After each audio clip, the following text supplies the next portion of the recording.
Welcome in to the fall sports season premiere of Inside Princeton Vikings Athletics here on VikeNation.org and ESP Media powered by Sidearm Sports. My name is Jason Griefer. We're happy to be joined this season once again by Princeton Athletic Director Joe Roberts. Joe, good to have you back. Good to be able to talk to you once again about your student athletes, and we'll get into that here in just a moment. But before we do, if you could, here as we're about to turn the page into the month of September, could you just give fans, students, families, kind of an update on where we stand as far as COVID and masking policies right now at Princeton for those who want to attend either the outdoor or the indoor events? Absolutely, Jason. It's great to see you. It's great to be back on and start off our fall seasons. Just a quick update, as we all are fully aware, COVID has not left our mindset and what we do. We are continuing to be monitor what the Hamilton County Health Department has to say, the Springdale Health Department has to say to us, as well as what comes out of the governor's office, if you will. Princeton City Schools, for internal buildings, anytime you enter our buildings, we are on a mask policy. So when you come to our indoor events for volleyball and water polo, we ask that you enter our facilities in a mask. We ask that you sit in the stands with a mask on. It's been real interesting to watch. We've had a couple home volleyball matches so far and a water polo weekend. We are not doing the distancing that was in place a year ago, where we sat on beds and things. However, it's real interesting to watch families still sit in clusters together. So if you're sitting in your group with your family or your friends and not traveling around and you wish to take your mask off for a little bit, we understand that, but we ask that you put that mask back on when you're up and moving. And if it's a comfort zone for you, leave that mask on. For outdoor events, it is totally up to you if you would like to have a mask on. We are following the protocols that have set forth by Hamilton County, as I said earlier. And so you may enter our facility without the mask. We do ask that you try to maintain the social distance, such as we have on the indoor side of things as well. And we've had one home football game and a home soccer match so far, or two home soccer matches, and they've seemed to go without any type of distraction, if you will, because the fans, I think, are starting to understand, and more importantly, the students understand, the student athletes, and it is great to see everybody back. They're wearing their masks when they need to wear their masks. They know that this is part of our process and what we need to follow. And I think that by and large, we are getting a lot more accustomed to that change, if you will. It's good to see that folks are becoming more of a norm. It can be a bit of an inconvenience, I'm sure for some, but good to see that they are taking a better understanding of that as we get into, unfortunately, a second season where we have to kind of keep the masks handy there. Let's move in and let's start talking about your fall athletes. And let's talk about cross country right now. And we're just getting the year going right here compared to some of the other sports, but already seeing some top GMC times from both the boys and the girls here early in the season. How much credit do you give with that to the coaching staff and kind of their training management of the kids? Because it's been so hot and so humid throughout the month of August, it can be easy to have them overexert themselves and lead to some possible injuries and what have you, or just overall just being exhaustion, if you will. But we're not seeing that apparently thus far, and right now producing early in the year. Yeah, I think what you just said, Jason, kind of hits the nail on point. The heat has been a major distraction for everyone. And now, as of recently, not only is it the heat, now we're dealing with thunderstorms in the afternoon. So running in the rain is one thing, but running in the lightning is another. So taking that mental focus off of it, but the acclimatization, and we'll use that a lot, of getting used to training in that. The beauty is runners, they run anyway, so they kind of are ready to run in that warmer temperature, but monitoring what's going on and making sure that they're doing the right thing. Coach Cobb and Coach Campbell respectfully have just done an amazing job of watching the pace of our student athletes, putting them in the right positions, giving them an even keel ground to kind of train on. And as Coach Cobb said Saturday morning before they headed to Voice of America Park for the Lakota East Invite, we're not asking each one of our runners to be the best that day. We're asking them to be their best that day, and getting them the necessary experiences to get on that trail, get on that course, which is where we will run the conference championship and then again the district championship meet. That was extremely important. Go back a week prior to that, sending the kids up to Obetz Park in Columbus where the state cross country championships are held. What an incredible experience for them to be able to run that course, see what it's laid out like. They know it's going to be a little bit different in November than what it would be now, just because the weather and the contours will change. However, being able to see what it looks like when you're out there gives them a very good base to go on. And so I really see some great things coming out of the cross country program this year. Had a great finish by David Trend this week, finished 9th, I believe, at Voice of America. Just a really good group of kids right now. Girls' numbers are a little lower than they were before, but I think we're starting to grow again. So we'll have some youth there that's coming forward, and we'll see some great things as we move through the season.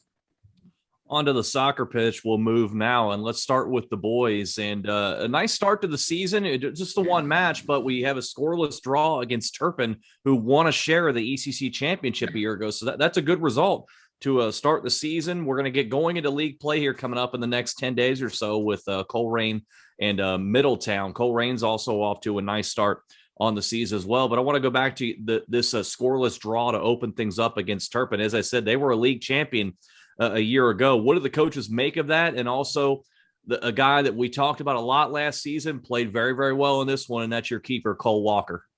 Absolutely. And we'll start with how the varsity match began. We had a very good JV match. And then before we started that varsity match, our soccer program, both the boys and the girls, along with a multitude of our student athletes in the fall, came out and we honored and remembered Ethan Trejo and Tucker Asari, who we lost this summer, and had a very nice memorial and remembrance of them. They did a balloon launch at center field.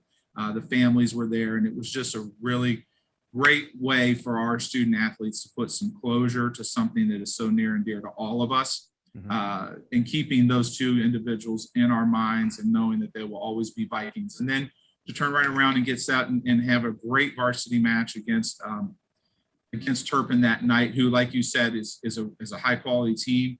And to end that in a 0-0 tie, it's tough to be able to say, hey, we finished in a tie, but there was some great things that we saw early on. First and foremost, I think our effort is really, really improved compared to last year's, just in the energy side of things. Now, some of that could have been emotions. Some of that obviously is the excitement to start the soccer season. But you saw, again, a really great set. What we talked about last year, at the end of last year, is probably going to lay into the beginning of this year. Keeping that ball in the other half of the field is very important for us. But when you have a goalkeeper like Cole that plays very fearlessly and is willing to get after that ball to prevent those shots, I think that really goes a long way for us. And so he had an outstanding performance that night in keeping the pace of the game, but also, again, he's also that floor general, if you will, because he's the one that's looking up the field to all the players. And so he can kind of direct what's going on out there and let our guys know to see certain situations. So really good match that night, and looking forward to this week, even with some changes. We were supposed to play Edgewood tomorrow, Tuesday night. We're going to play them this coming Saturday, and kind of get going as we get ready for conference play. Over on the girls' side, they just have one match in the books thus far as well. It didn't go their way against a very good Ursuline squad. Ursuline wound up winning that one 4-0, but league play begins for them coming up as well. Coleraine and then Middletown next week, as well as they go on start the GMC loop here. How have the girls looked in as far as preseason training goes leading up to the Ursuline match? And then ultimately, have you been able to kind of get an idea of what to expect from them in the GMC this year? So I'll answer the first part. Coach Lapham has done just an incredible job of working on getting them to concentrate on the fitness side, getting them to concentrate on the conditioning side of things, to tell our girls that this is a long season and what we do now is going to pay off at the end. And of course, Ursuline is just a really strong opponent. Some may say, well, it was a really tough one out of the gate, if you will, but I kind of liked it because it set the tone for us. And the score is not reflective necessarily of how well we played. Losing our senior goalkeeper, Taya Wilson, early due to a little injury, that just kind of sparked us a little bit to make some changes, but it also gave us a whole bunch of confidence in our underclassmen and what we can do. And watching the girls rally around one another, I thought that was very important. Again, we've got to continue to work on attacking. We've got to get that ball on the other half of the field more. But that defensive backfield that we have, I think really will help us shift that ball to the other side if we can keep the girls spaced out enough. So a long way to go in the season, but nevertheless, a kind of an interesting result. As you said, the score not always indicative of how the match went, and they'll look to get things turned on the other side once league play starts coming up here soon. Let's move on to the links, and let's talk about your golf teams. And this has been a very, very busy month for the golf programs. Really as busy, if not more so, than any other sport we've had thus far. But nevertheless, we look at things right now as far as the GMC goes and the standings go. We'll talk about Peyton Leach here today because he's leading the GMC in scoring by almost a stroke and a half over the rest of the field. So a really, really good start for him. And you look back to the season he had last year, and I know it's early this year, he's lowered his scoring average by 6.5 strokes to the start of this season. Again, we still have a long way to go. Scores could change, but we're turning into September. The schedule's actually going to lighten up a little bit as we go along. Not as many back-to-back days, if you will, going forward in September. But nevertheless, from what you've been able to see, or talking to Peyton or talking to the coaches, what has gone into this torrid start to the year he's had? Well, first off, Jason, I had no idea that Peyton has dropped that much in his stroke average. So I can tell you right now, I'm going to pull him from the next couple matches because I need a golf lesson. So he's going to have to teach me a thing or two, because if I could do that, then I'd feel a lot better about my game. But no, we're under new leadership with our boys golf program, and Coach Lovelace, he's a teacher here in the building and has coached for us and has really taken the kids and put them in situations that are helping our team compete and get ready on the short end of the stick, if you will. Golf and tennis, when they start in the fall, it is a log jam in the beginning because schools try to get as much in prior to the school year starting as they can, i.e. maybe a bunch of 18-hole events if they can, or back-to-back matches, because once school starts, you're running in, you fight daylight, you fight course issues, you fight the weather. So you try to get as much in as you can prior to school starting and take advantage of those opportunities. And you're right. Now we're going to kind of spread into what we would call the conference season, or preparing ourselves for postseason play. I think the kids are really excited about what they're trying to accomplish. I really like our team, and I like the numbers that we're seeing come through. We have some youth that are going to help balance out that in the long run. And so I think that over the course, we're going to go up and down, if you will. But I think at the end, we're going to be able to put ourselves in position and maybe even get one or two over into the districts. Well, perhaps you could also get a golf lesson from Caitlin Randolph and Ariana Watson on the girls' side, because they've lowered their scoring averages from a year ago by 4 and 3 strokes combined there as well. Do you see kind of a similar pattern setting up for the girls as well as they turn into September? Maybe I need to get a putting lesson from them. So you're right. That's our Fab Four, 3 juniors and a freshman. And I can see where they will individually kind of set themselves into a different grouping. The hard part about golf is it's an individual game that's played as a team sport. And, you really need 5 to score as a team. Right now we have 4 girls. So we're going to go out there, and Coach Herb's going to put our girls in a position where they're going to be able to get matches in and score individually. We may not win the match as a team, but if we can get some improvements and some individual results, I think the future looks bright. When I say we have 3 juniors and a freshman, that means we're going to have 3 seniors and a sophomore, plus whatever may join the squad next year. And so that is a good foundation for us to kind of carry on. Now, the flip side of that is in 2 years, we're going to be looking for a whole new group of girls. Yep. But maybe by some success that Amanda and Ariana will carry through this year, that might attract some more players to get out there and play the game, and it'll help build that. We'll be keeping an eye on that as we go forward and see how those girls do. Let's move on to the tennis courts, and a really nice start for your tennis team thus far on the season, 4-2 overall as a team. But you dig deeper into that, your top 2 singles of Emma Hinkle and Paris Harris are combined 9-1. thus far, and your doubles team of Alyssa Hardman and Carissa Kuntz are 5-0 overall. Oh. So very, very good starts overall. What has Coach Bruning said about the play thus far? Well, exactly what you just said. They're kind of on fire, if you will. And we've had some of our courts resurfaced this summer. And so I'm wondering if it has to do with the ball's just bouncing really well for the girls and they're able to get it into play. Because the other beauty of that too is not only have they played and started off so strong, but they also get a whole bunch of matches at home. Our schools love coming here and playing in our facilities and playing at our court, and it's really great for Coach Bruning to be able to bring some teams in. Weather permitted tonight, we're going to go ahead and bring Mount Notre Dame over and play a match, and we'll see how that goes. I think that'll be a pretty intense one for them. Really like what's going on in our singles and doubles right now. I like what that does for us as we move into conference play, if you will, as we look to that conference championship, because it'll come into seeding. And I think if the girls can continue to maintain that, they're going to get seeded in a position where they can win a couple matches early on in the conference tournament, which could get them into the semis or even the finals, if you will, depends on which way the ball bounces. We know that our conference is kind of top loaded in tennis. It traditionally is. We know what Mason's going to have. We know what Sycamore's going to have.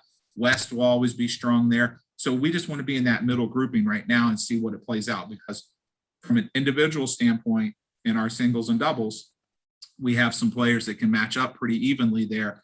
In the end, it's just a matter of being able to bring the rest of the girls along the way.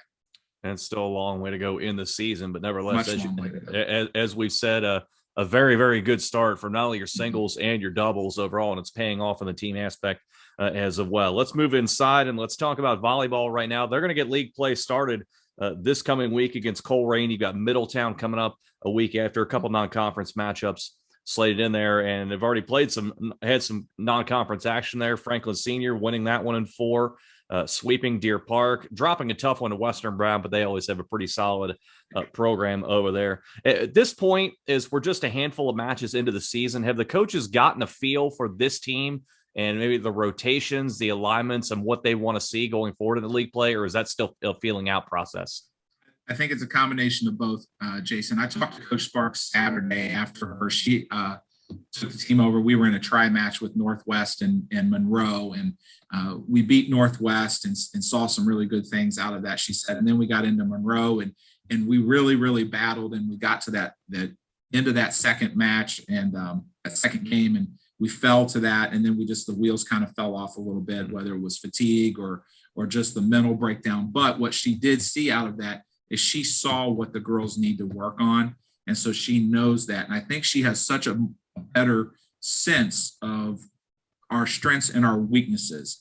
I don't know if she needs to do any type of change in our rotation, because I think she feels very comfortable about how her rotation is right now. I think it's a matter of just continuing that teaching of making sure our girls know their spots consistently, and that when they're working on a transition, they're able to do so. So I think it's going to be really good. We're going to bring Yellow Springs down this Tuesday, and then, like you said, we'll jump right into league play, and we'll see where it goes from there. Because now it's really a time. We've had our tune-ups, we've had trying to get those kinks out, get the rust off, and here we go. It's been a hot and heavy start to the fall season for sure. Let's cool off for just a second here. Let's jump into the pool and let's talk about our water polo teams. We're back in the fall season now. It feels like we were just talking about them a few weeks ago because they were moved to the spring now, but both the boys and the girls back in the pool here this in the fall, a couple of weeks into the year right now. Just kind of give us an update on where the water polo teams stand at this juncture.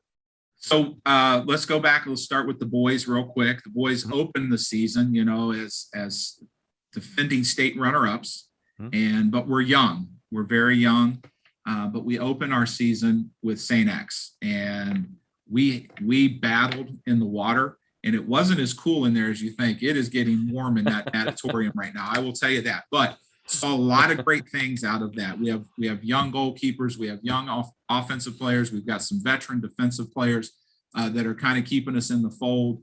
And we saw some great things. And then they took off and headed to Mason this weekend. And I haven't had a chance to talk to Coach T in the overall results, because on the flip side to it, the girls came back and they hosted the Mavericks to open the season. That night we played St. X. And then we had a Princeton invite over the weekend. And Our girls took 2 of 3 on Saturday, and they won their single match on Friday. Again, a very young program, but man, alive, did we see a lot of neat energy out of them. And they really enjoy being in the water together, and they enjoy listening to what's going on. So Coach Shell and Coach Tamaris are really taking a youthful program on both sides and are sticking them right out there and making them get that necessary experience. Our schedule has changed a little bit this year than it has in years past. And I think by and large, it has to do with the fact that we are young in water polo. And so we're not going against night in and night out the upper Arlingtons, New Albany, St. Charles, like we have in the past. Just trying to do a little bit more from a local perspective to get more rotations out of here. And then we'll prepare ourselves for the postseason. Let's switch gears and let's move on and wrap up our podcast here today. And let's talk about your football team. And we always wonder what's going to happen when a head coaching change is made. Mike Daniels moves on. You bring Andre Parker in from Winton Woods. And have you had to replace the scoreboard yet there, because you're putting up points in just droves here? The team's put up 121 points thus far in 2 games. That's 60 more than anyone else in the league in wins over Anderson. And then the Loveland game, which was at Loveland, had to get moved because of severe weather, moved to Saturday morning, and your team leads 56-13 at the half and never looks back from there. But now we look forward into the month of September, and we were originally scheduled to play Hamilton this coming Friday. That's off because Hamilton has gone into COVID protocol. They are shut down for the time being. So I'm wondering there, Joe, is the plan to just sit out this week? Are you trying to find another game? And in either case, you have a huge one coming up on the 10th when you head up north to take on Lakota West. Yeah, absolutely, Jason. So I'll start this way. I love the fact that the scoreboard is getting so much work. let's put it to use. That's what it's there for. It's a beautiful video board there, and we're just happy to have it turned on. A lot of energy going on with Coach Parker and his staff and what he's trying to do. And I'll start with TJ Engelman and the fact that as you and I both look down, he's leading in passing, he's leading in rushing yards for the conference right now. 496 passing yards, 380 rushing yards. Just something that is kind of out of the box, because as you know, our senior quarterback right now has an injured hand. And so, TJ steps in there and takes the reins and is filling that role the way a young sophomore quarterback needs to fill that role. And that is with confidence and energy that he knows that he's in a position to help lead our team in a time that we need it. We need some leadership.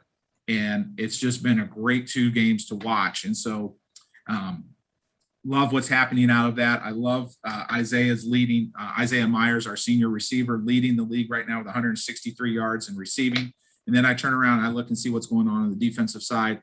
And I also look at what's going on in special teams. And you see a composite of things. You see a composite of teams of our guys that are starting to new mindset in terms of an offensive set, new mindset in terms of a defensive set, but they're adjusting to it. They're playing to it.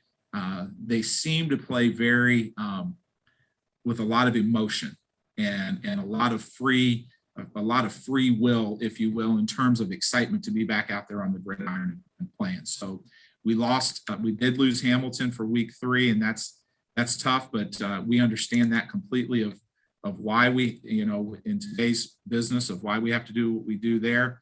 We are aggressively looking for a game. We have not found one yet. Met with the coaches yesterday before they went into their film breakdown and just kind of gauge an opinion from them. Coach Parker and I have been in concert about this, talking for the last week and a half since we've known, about trying to find out where we play, who we would play.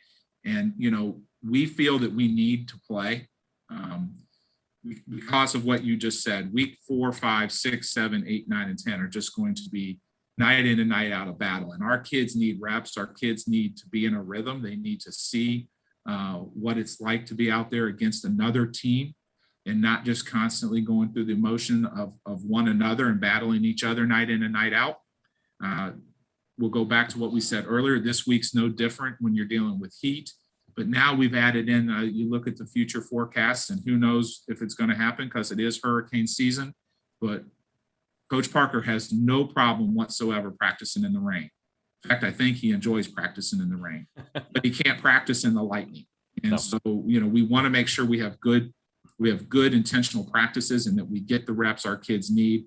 But, we're going to do what we can to try to find a week 3 opponent to play because I think our kids need it. Nevertheless, an exciting start to the season for the football team. As we said, they've scored 58 and 63 points in their first 2 games. So, and doing it with a sophomore quarterback. So still a lot of exciting things left to be had there, but a great start overall to the fall season. Joe, really appreciate some of your time joining us here to talk about it.